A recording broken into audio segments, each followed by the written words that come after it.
लाखों छात्रों का सपना एक पेपर, और कुछ लोग उसी पेपर को बेचकर करोड़ों कमा लेते हैं। नीट, एसएससी, यूपीएससी, हर साल पेपर लीक होते हैं और हर बार छात्र सड़क पर उतरते हैं।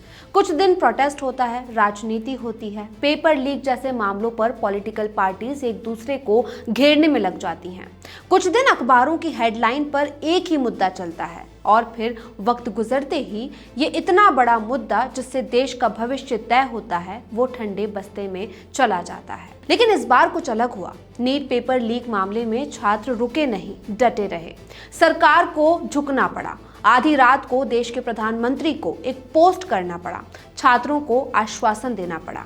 लेकिन छात्र तब भी नहीं रुके। जब तक देश के शिक्षा मंत्री ने इस्तीफा नहीं दे दिया, तब तक छात्र दिल्ली के जंतर मंतर पर डटे रहे। आखिरकार देश का भविष्य जीता और केंद्र सरकार ने बहुत बड़ा फैसला लेते हुए 2026 में एंटी पेपर लीक कानून में बड़े संशोधन करने का ऐलान कर दिया। आज इसी कानून को विस्तार से समझने की कोशिश करेंगे। नमस्कार, मैं हूं दीक्षा मीना और आप देख रहे हैं मनी मंच। देखिए, कानून में संशोधन तो कर दिया गया है, लेकिन सवाल ये है कि क्या ये कानून वाकई पेपर लीक माफिया पर लगाम लगाएगा और क्या इस बार नीट के दोषियों पर भी लागू होगा।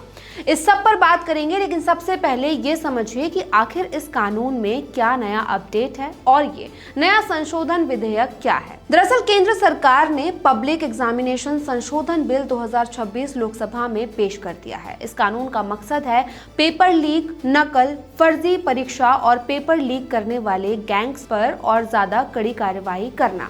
साथ ही अब जांच और कोर्ट की सुनवाई भी जल्दी होगी ताकि दोषियों को सजा मिलने में देरी ना हो और इस तरह के विवादों में जल्दी से जल्दी निपटारा हो सके। बता दें, पेपर लीक कोई नया मामला नहीं है। भारत में अक्सर पेपर लीक को लेकर विवाद होते रहे हैं।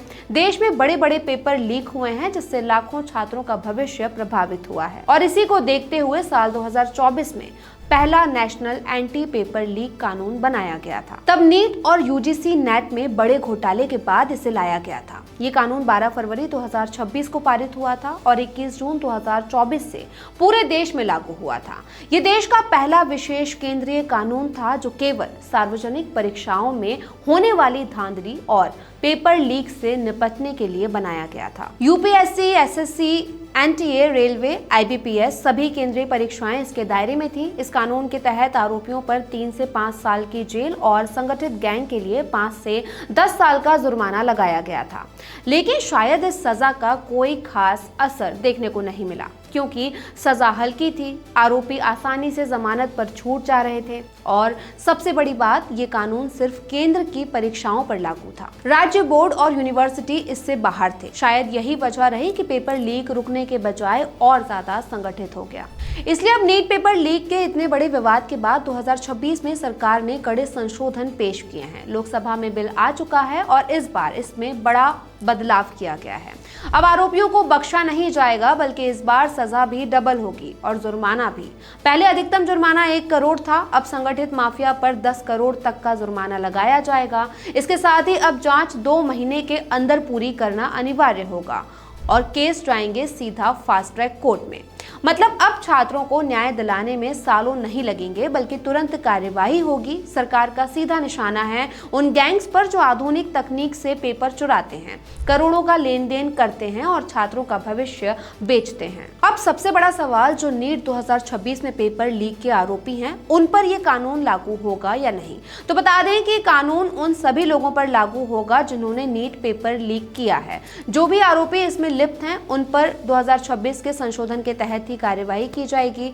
संशोधन विधेयक में साफ लिखा है कि नए कानून के बनते ही ये सख्त नियम मौजूदा मामलों पर भी लागू किए जाएंगे। मतलब नीट पेपर लीक में पकड़े गए पूरे गिरोह को अब 10 साल की सजा मिलेगी, साथ ही 10 करोड़ का जुर्माना भी देना पड़ेगा और फास्ट ट्रैक कोर्ट में सुनवाई होगी। यानी सजा भी जल्द से जल्द सुनाई जाएगी ताकि ये बाकी माफिया के लिए एक मिसाल बने।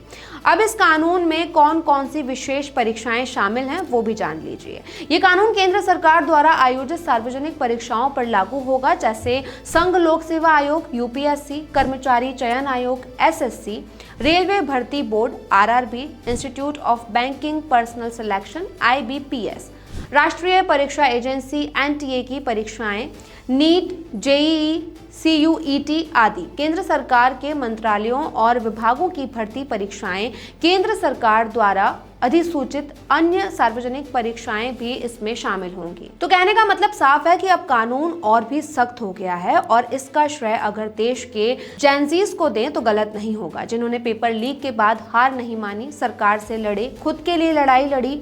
आज जेनजीज की जीत हुई। शिक्षा मंत्री ने इस्तीफा दे दिया, पीएम मोदी ने आश्वासन दिया, संसद में बिल पेश हुआ और कानून लागू भी हो गया। यानी अब देश में कोई भी परीक्षा लीक नहीं होगी और अगर होती भी है तो इस पर जल्द से जल्द कार्रवाई की जाएगी। तो संसद में बिल पेश हो चुका है और उम्मीद है कि आने वाले समय में देश में किसी भी तरीके की परीक्षाएं जो हैं वो लीक नहीं होंगी, देश का भविष्य बेचा नहीं जाएगा, ऐसी उम्मीद है। हालांकि ये जो बातें संसद में कही गई हैं, जो कानून लागू किया गया है, ये जमीनी स्तर पर इंप्लीमेंट होता है या नहीं, ये देखने वाली बात होगी। फिलहाल सरकार के इस फैसले पर आपकी क्या कुछ राय है, हमें कमेंट करके बताइए। साथ ही अगर ये वीडियो अच्छा लगा तो लाइक और शेयर भी कीजिए।